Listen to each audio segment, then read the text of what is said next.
Welcome to this entry of the Bookish Diaries. We're excited to have you back. This week, we are going to be talking about ARCs, our experience with advanced readers' copies, the good, the bad, and the ugly, and what we've heard from different authors, as well as Helen is going to share her experience of having her readers' ARC read for her book, Let's Get Nude. So I'm going to go ahead and share my ARC adventure first. So I started reading advanced readers copies shortly after I began my bookstagram. I think that the first book that I was an ARC reader for was either Vessalus or Darkness Comes In. I don't remember which one of the two, but I remember seeing all of these different people posting about, oh, I can be an ARC reader, I can be an ARC reader, and I had no idea what that was, so I had to Google it. I learned, oh, it's an advanced reader copy that an author will send out before the book is completely edited, and they're looking for the readers to review the book before the book comes out to promote it, to get people excited about it, and to just kind of hype up the author and the book itself. And so it was really exciting for me to start connecting with these authors and asking to be an ARC reader. And since then, I think I've done probably between 15 and 20 ARC reads over the last 2 years. There have been some authors that I just get to kind of like stay on their ARC reader list, which is kind of fun. And so every time they publish a book, I get a little ARC copy in my email, which is always exciting. And then there are others where I've ARC read once and decided maybe not my style of writing, and so I haven't signed up for another book. Megan, what has your ARC experience been like? How did you get started? So I started because I started looking at books constantly on Instagram. So my algorithm started to show me like nothing but book content. And there was this ad that had popped up for this author looking for ARC readers. And I had no idea like what that was actually. And so I had to like Google it and I'm like, what's this? And then, Google of course told me that it's advanced reader copies and, that authors will have people sign up to, read their book and then write a review. So I was like, oh, this is cool. And, the book looked really interesting. So I signed up for it. I didn't happen to like my first book um, that I did. But I liked the idea of that. And that's actually what got me into opening up my Instagram account for the books is I was like, oh, like maybe I should have a page dedicated to that. And then I did start finding books to art read that I liked. But that's kind of what got me started. So cool. So it was on your personal Instagram that you started ARC reading, and because of that, you started your bookstagram, kind of. Yeah. That's amazing. Yeah, it was yeah, that's what made me like push me to it because I was like, oh, well, I could have like one dedicated to that and be able to, do more. Helen, how was your experience with ARCs? I enjoy it for the most part. Um, it was actually Megan that introduced me to ARCs.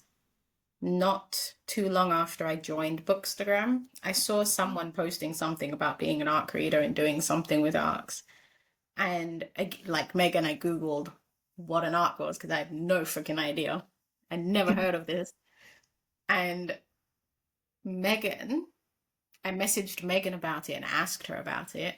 And she said, all these authors typically look for ARC readers. And then she recommended one to me, and I can't remember who it was or what the first book was. I cannot remember. But Megan was like, I've read this already. It's really, really good. Try this one. And it was just like a rabbit hole from there. I was signing up for way too many ARCs because you don't think you're actually going to get it. And so Mhm. I'd be like, oh, it's okay to sign up for four at the same time because the chances of me getting one are slim. And then I'd get four and oh, whoops. So I learned to be a lot more careful with the ARCs I signed up for. And I would try to get more information about the book before I got the arc, because I'd gotten one arc and it was just a little too much for my life, and I couldn't do it. And I explained that to the author, and she was really, really sweet and was just like, "It's totally fine. Don't even worry about it. Thank you for getting as far as you did." And I said to her, I do love the style of writing. I think it's beautifully put together. It flows amazingly. The storyline is just not for me. But I can see where this is going to appeal to so many readers. And she just thanked me for being able to see it from another reader's perspective, not necessarily just my own, and being able to recommend it to a certain type of reader as opposed to someone who might like the kind of things that I like. So I've enjoyed ARC reading a lot. I don't like the group part of it sometimes, but the reading I really, really enjoy. Yeah, the group, oh my gosh. I like, to be honest, I stopped participating in those. And when they add me to them, I like mute the chat and I maybe like look at it like once a week just because I'm OCD and I don't like having that I have unread messages. Same. So much. I wish that there was a way, just like in an iPhone, you can mute the badge as well, but like there's no way to mute the badge in Instagram. Like you can mute it like on your phone notification, but once you go in, there's still I'm part of 3 group messages that I have silenced, and there's just always a little 3 up there. Drives me nuts. I will go in and just like scroll down to the bottom just so that way the notification goes away. And then I have those like moved to like all of like the group chats for like books. Like I have it moved over to my general, and not in my main because it's, I mean, I love it that everybody is like super friendly and I think that that's super awesome, but like sometimes people just have like they just talk too much and those are so hard to keep up with. That's actually, I know that this is like separate from arts, but that's actually why one of the main reasons why I stopped doing street teams is it became too much work because everybody talks in those chats. And then it's so hard to go scroll back a Yeah. 100 messages to find out like what we were supposed to do, like when we're supposed to post. And so I stopped doing street teams because I'm like, this is like too much. And there's nobody that moderates it. Like, hey, like we can't talk. I mean, I've seen it in a few where they're like, okay, we got to like die down on the chatter, but then people, and that'll last a couple of days, but then people just go right back to it. And I'm like, I work and I got kids. I cannot read through 100 messages and do that. It's honestly kind of surprising to me how, like, I think that the street teams, what they're doing, and the people that participate in them are doing a great thing. I don't understand how some of these street teamers have like the capacity that they do to be on multiple street teams, to be creating content, posting content, promoting the author so much. It's really admirable. But yeah, I'm kind of the same. Like I just don't have the ability to do things for my own Instagram plus someone else's book like continually and still be able to read the arcs that I want to read and the books that I want to read. So Yeah. I And couldn't. sorry, go ahead. Go ahead. I was just going to say that if any authors are listening to this, for the people who really want to help promote the book but don't have time to read through those messages, get somebody, a PA, somebody that will put like a stop to it and maybe like create a separate chat for the people who want to like do all of the chat, but keep a main thing for people who just want to know the book stuff, when they need to post, when they need to do that, because it's just some polite advice. Anyway, Mhm. sorry, go ahead, Ellen.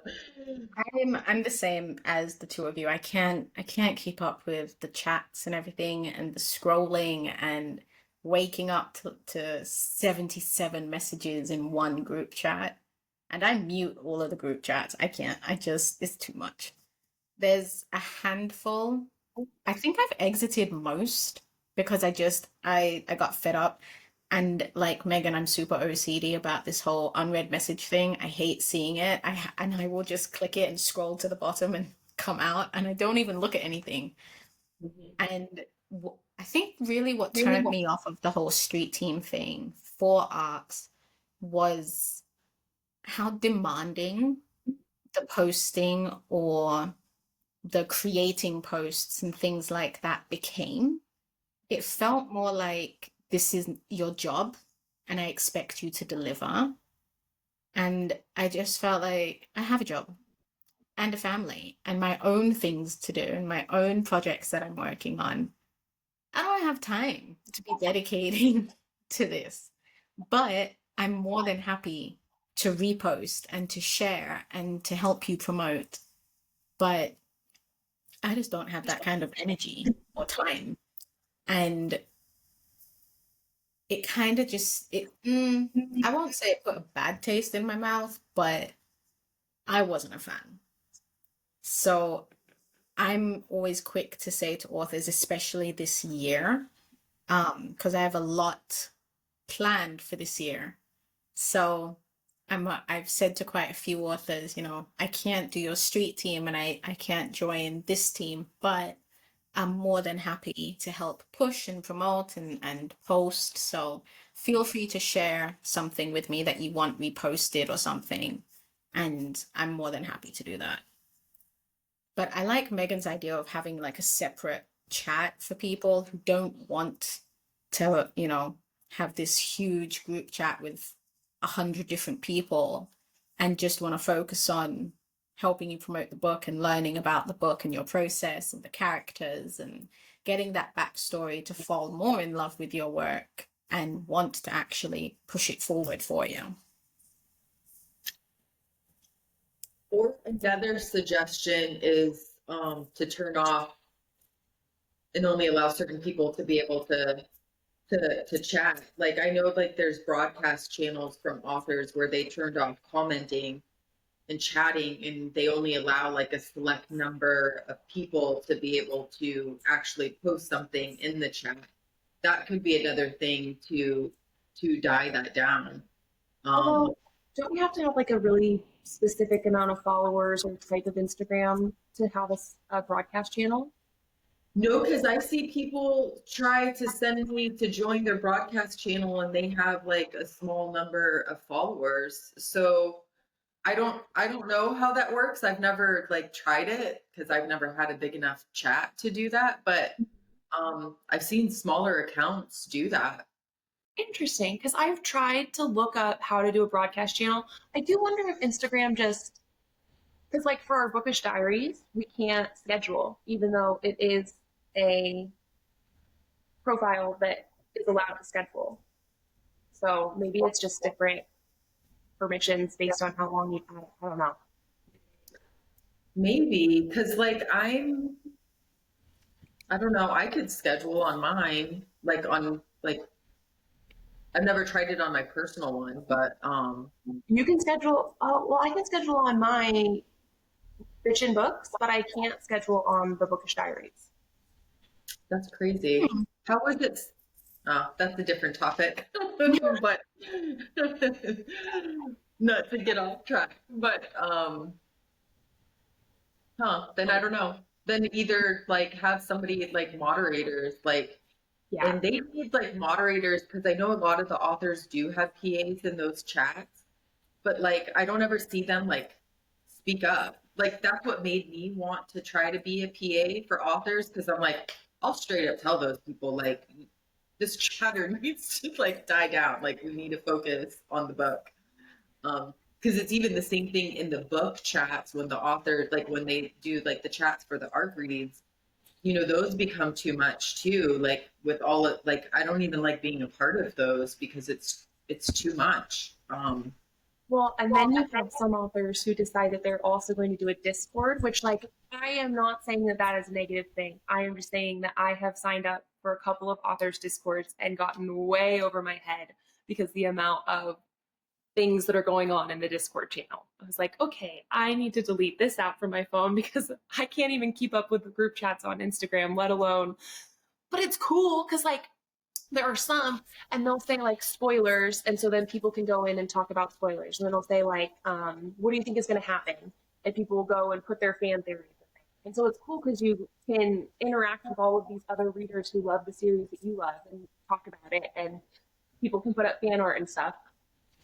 I just wish I had like a bigger, more time, more room in my head to be able to participate. It's hard to participate. I will read the books though and post the reviews and do all that. But yeah, the chats are too much. The chats like turn me off from a lot of stuff. I mean, I love like interacting with people, so people don't get me wrong with that. That I love, being able to do that. But when you're joining to do a specific thing and then people are talking about their day-to-day stuff, like Yeah. I love you guys, but like let's do a separate chat for that so that way, yeah, we keep it separate. So it's not hard for the people that just want to do what they signed up to do. So, getting back to ARC reading a little bit, Helen, you had said that sometimes you would sign up for like 4 ARC reads at a time. Do you want to share a little bit about why that is difficult for maybe our listeners who haven't experienced ARC reads before and don't know what the like what you're signing up for? So with ARC reads, I've learned pay attention to when they want you to start posting reviews and stuff. Because if you're like me, then you love reading, but you're not as avid as you used to be. So I keep forgetting that I don't read the way I used to. So when I was younger, I could read 3, 4 books in a week. Sometimes I could read a full book in a day, like if it was on the weekend or something and I started a new book, by the end of the day, I'd be done. It didn't matter the size because I didn't have anything to do. And, then you start adulting and you don't have that luxury. So my biggest issue with signing up for too many at one time was when the reviews would get too close together. And not just that, but when all you have is ARC reads, I can't get to the books that I really want to start reading. And I find myself speed reading through the book so that I can get to the next one. So I've just had to be a little more careful. So I think if you're not like a Megan reader, then you need to slow down on the signups or be a little more discerning about the ones you accept. Because just because you get it doesn't mean you have to accept it, and you can always email the author back or send a message on Instagram or something and just say, hey, I got the ARC, but I didn't actually download it. I actually had to do that recently. And I just said to the author, I got the ARC for the new book. I'm super excited for you, but I can't. I didn't download it. I won't download it because I can't commit to reading it right now. I just don't have time. But I will definitely repost anything I see. Just because I read her first book and I really enjoyed it. And I like her style of writing. So I don't mind promoting something that she's written. I think sometimes you have to be very aware of what the story is and what the storyline is heading towards before you're like, yeah, definitely read this book. Because I've seen people promote a book and then suddenly stop because they realize that it's not something they actually quite agree with or that they feel comfortable promoting. And when I've asked about it, it's always been, oh, I didn't actually read it. I just started promoting because, I really like the author or I really liked the book cover or the art. You know what I mean? Like there's something that drew them in, but they didn't actually get the ARC yet. So they haven't read anything. And when they do, they realize, maybe not, and just stop. So I think with ARC reading, if it is something you want to get into, if it is something you're willing to do, it has to be because one, you want to support the authors, especially indie authors, and help them get their book out there, and not because you just want a free book, because that does nothing for the author.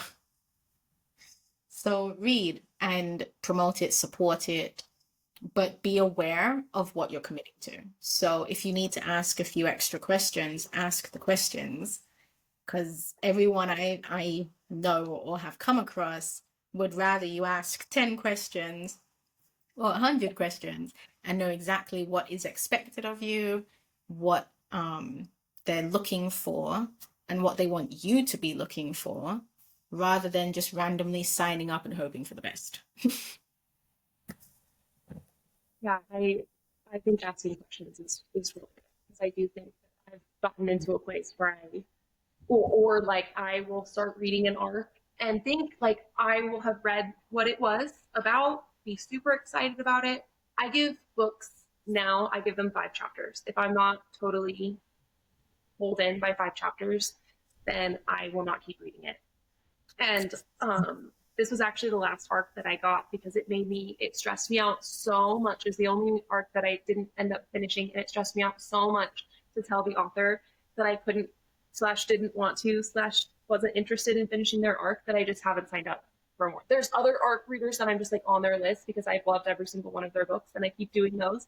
The authors that I haven't read before, I've just stopped, because it was like, I'm telling you that your baby's ugly, and I just feel so badly about it. Like, it's just my personal opinion, and it's not for me. But like, I know other people will love it, which I think is what, I don't remember if Helen or Megan, what one of you said that. But oh my gosh, it caused me so much anxiety. Megan knew about it. We were chatting back and forth. It was a stressful time. Yes, I remember. I actually have now become like very picky with my arcs. Like, so there's one author that I'm like a permanent arc member with, and she actually just came out with a new book that I downloaded that I've been reading. And then there's a second author that actually recently added me as a permanent member to her ARC team. And this brings up another topic, is when I was talking to her, and I won't say names because I don't want to like out anybody or have anybody get mad at somebody specific, but the author reached out to me and asked if I wanted to ARC read her book.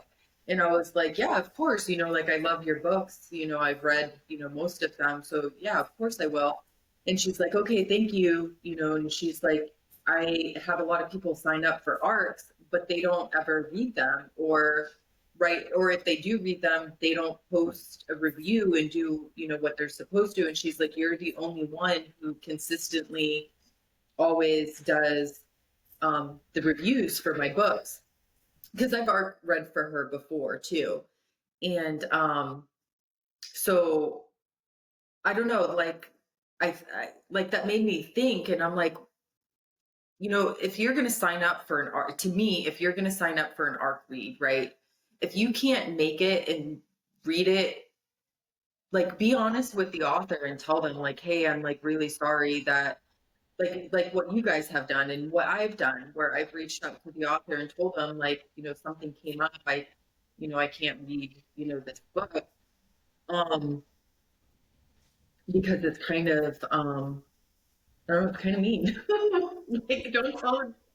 When you sign up for an ARC, you're basically entering a contract of commitment to you, the author, are giving me this book in most likely an e-reader format. Sometimes it's a physical copy.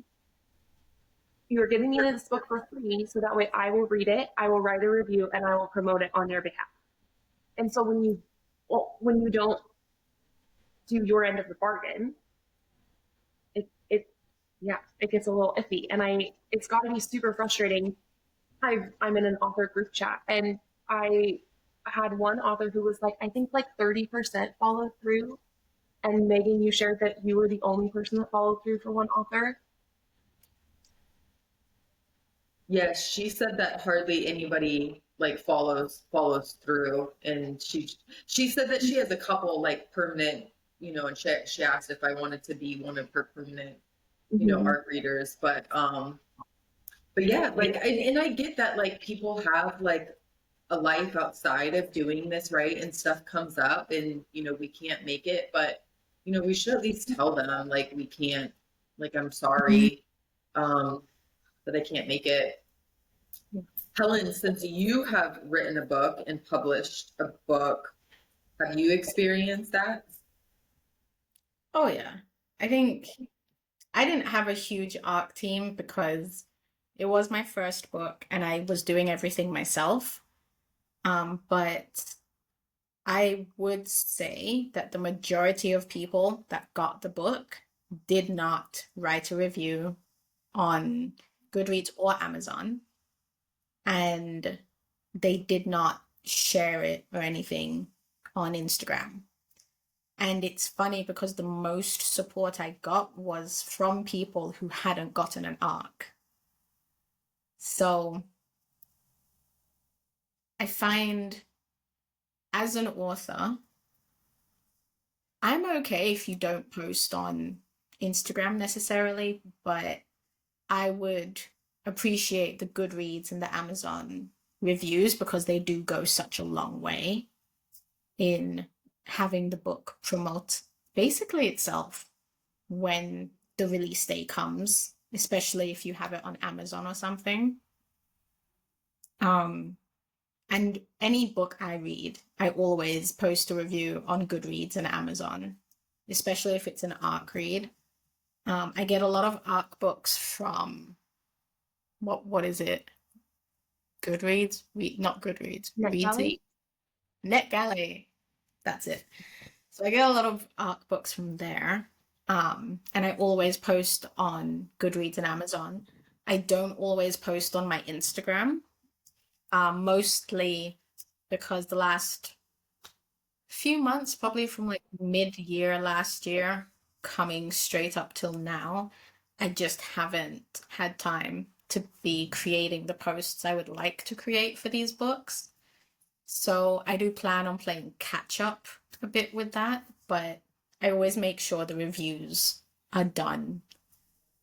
Um, and personally, like I said, I feel the same way. You don't have to post on Instagram, but put the review, do the review, even if it's not the greatest review in the world, still have the review. Um, I think I just appreciate the review, if nothing else. I was really surprised when I read an author saying, like, if you didn't like the book, give me a bad review. I would rather you give me a bad review than no review at all because your bad review will get me readers anyway. And I was like, Exactly. honestly, I have read bad reviews for books and like, I want to read that. I think this person's wrong, and they have been wrong. So, like, I think I've done the same thing with bad reviews.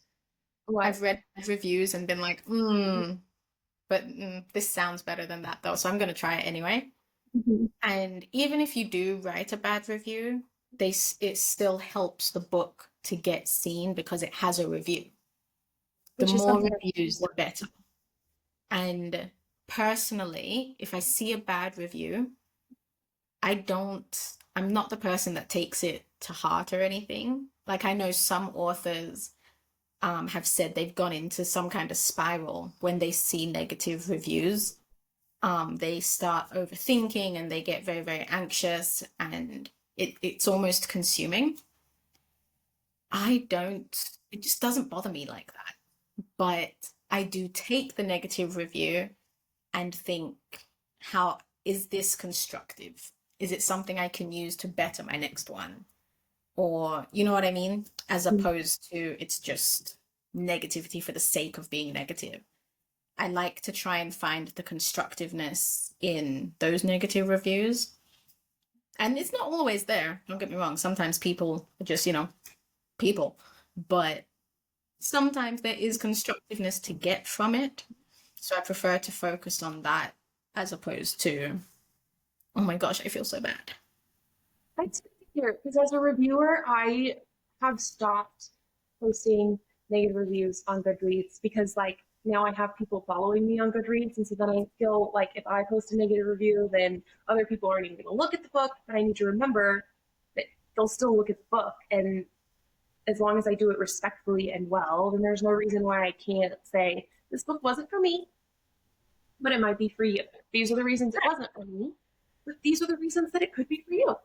I like dark, scary, rough stuff, and this was unicorns and butterflies, and I wasn't in the mood for that. That's all.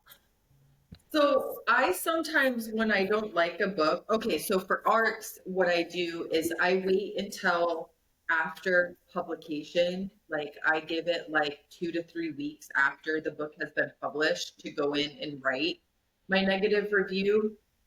Um, and I try to give, kind of like you, I try to give the positive of it, and then what I didn't like about it, what like why it wasn't for me. Like Mm-hmm. I like the world building, but I didn't connect with the characters or something. Like there was like one that I did recently, or maybe it was a while ago. Time goes by crazy now as an adult, but um, it's I couldn't connect with the love interest, like the people, like the two people, like I didn't feel the connection. And so for me, like it made me like not like really connect with the book because I'm like like the relationship felt forced. It didn't feel like a true like connection. And so like I put that in there. That's why it wasn't for me. But some people still love books that don't have that because, maybe romance isn't the big part of it for them. Yeah. Um, so I put the good and then the bad, but I try to wait like a week, like 2 to 3 weeks after publication. And I will say with art, since you were talking about this, Helen, Goodreads, you could post the reviews prior to publication day. In Amazon, you have to wait until publication day. And I will say that there's times that I've forgotten to go on Amazon and post it because like then like you have to mark your calendar and put a date and it becomes this like whole process to remember to go there and do it. And sometimes like I'll be on Amazon and I'll be like, oh, I need to copy this review from Goodreads and put on it. But sometimes I just straight up forget because Amazon doesn't allow you to post the review until it's been published. It makes it hard as the reviewer to remember all of these Mhm. things. I I end up think usually I like really love. doing it. And so I'll like open up my Goodreads, open up my Amazon, and just kind of like copy and paste and do like 5 books at a time just because otherwise it's not going to ever get done. Yeah, I I do, do. especially with NetGalley. I love NetGalley because they send you email reminders on the day of publication to review on Amazon as well. And like the two of you are saying, when it comes to arcs and stuff, you get anxious or nervous to tell the authors that, you didn't want to finish the book or you didn't like it for whatever reason.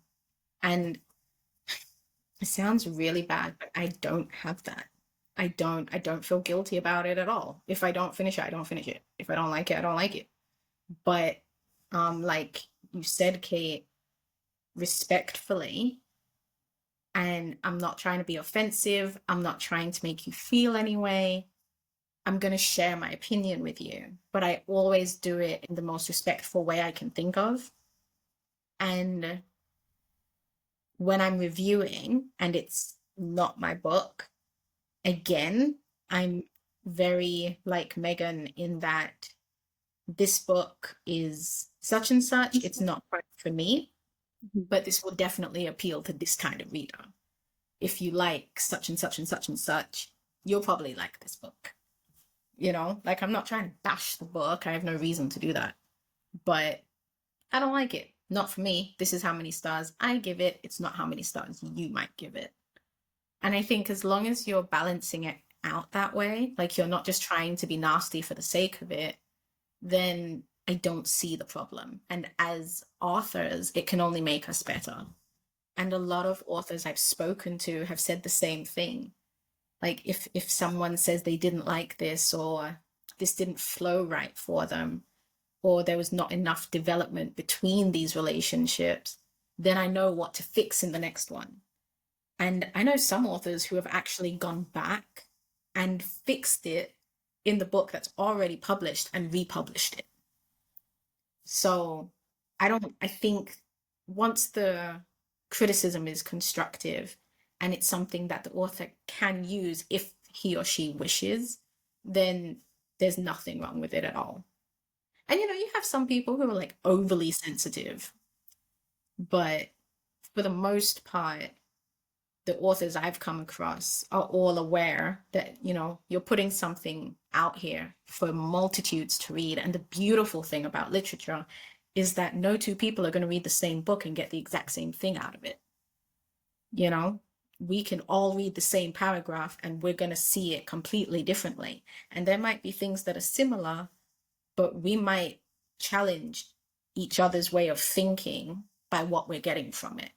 And I think it's the best thing about reading books is that when you start to talk about them with other people, you get all these different perspectives and opinions, and something you thought was just, a kid's book ends up being the biggest lesson on friendship that you didn't know you needed until you read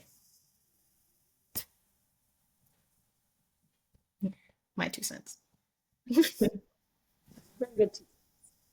Yes.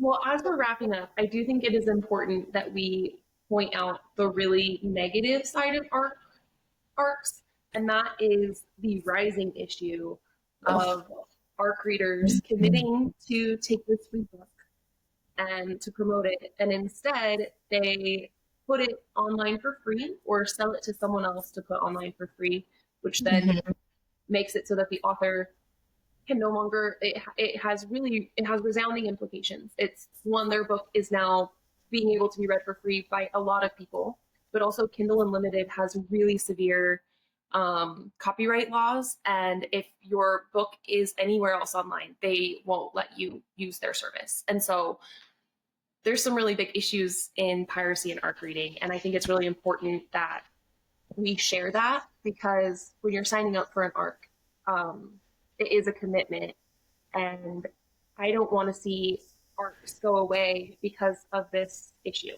So yeah, the honor system is what you are signing up for when you sign up for ARCs.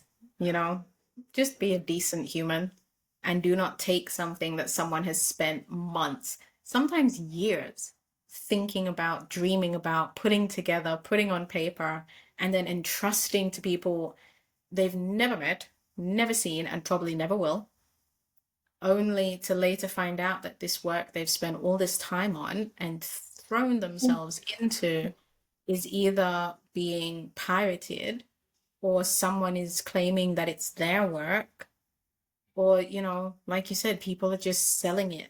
And I've seen ARCs online and people like $5 or $10 for this early reader's copy, and it really is saddens me. So I will be honest with what I think that people that do that is, if you're going to steal somebody's work and put it online, I'm sorry, you're like a shit person. Like, I don't care if people attack me for that. Like, stealing, that's stealing. You're stealing somebody's hard-earned work, something that they worked hard to, and they're Yeah. trying to, they're publishing it. And like you said, Kate, like it could potentially mess up them putting it on Kindle Unlimited, because they have all this stuff. Like, you're ruining somebody's work. And if you're going to be like scum and do that, I'm sorry, that's what you are. I don't care. Like, that's like a huge, like, no for me. Like, stealing, like, I've grown up in bad neighborhoods, and I've had my house broken into, and the little things that I did have, I've had it stolen, and I've had like vehicles stolen before. And to me, it's the same thing. And like, stealing is like the worst thing that you could do. And doing something to somebody who worked like hard for something, and you don't know that author's like, this is something that basic that I tell my kids. You don't know somebody else's situation and what they have and don't have. And so you could be stealing from somebody who like has nothing. Like, Yeah. and I'm not saying that with the authors, but like, you don't know. And if you're going to do that, then you're just a shit person. I'm sorry. I'm going to say it because Don't be sorry. because that's how I feel. And if people want to come at me for saying it. But I doing don't that think to somebody, you're crap. I think you're completely right. I think if you're stealing someone's work, it's the equivalent of breaking into somebody's house and stealing things that they've worked their entire life to get. You know, that's you pick up a ring that you're like, oh, if they have this much money, I'm sure they can replace it. You have no idea if that's their Well, great great great great grandmother's ring or something. You know what I mean? You have no idea if their mother handed it to them on her deathbed. And what gets me the most is that a lot of these people, if you did the same thing to them, bloody murder would be cried. And it really, really irks my spirit. I don't like it. And anyone who does it, I hope they get explosive diarrhea. You just deserve the worst. I can't. thank you so much for joining this entry of the Bookish Diaries. We would love it if you would listen either on YouTube, Spotify, Apple Podcasts, wherever you listen to your podcast. If you could subscribe, like, and share, that would be amazing. We also have our very own Instagram now at the Bookish Diaries podcast. If you would love to, we would love for you to follow it. Thank you so much for joining us. We'll see you in a few weeks. Oh, and one more thing. I can't remember if you said it or not, but leave us comments if you have Oh, suggestions. Like, if you feel the same way as us, like, leave a comment. Like, we want to hear your guys' feedback. Even if you absolutely. come at me and you hate me for what I said, like, leave us comments. Bring it on. We love arguing, so we're going to be respectful of the comments, but bring it. Yes, bring it. It'd be nice, but be constructive. Bye, everyone. Bye.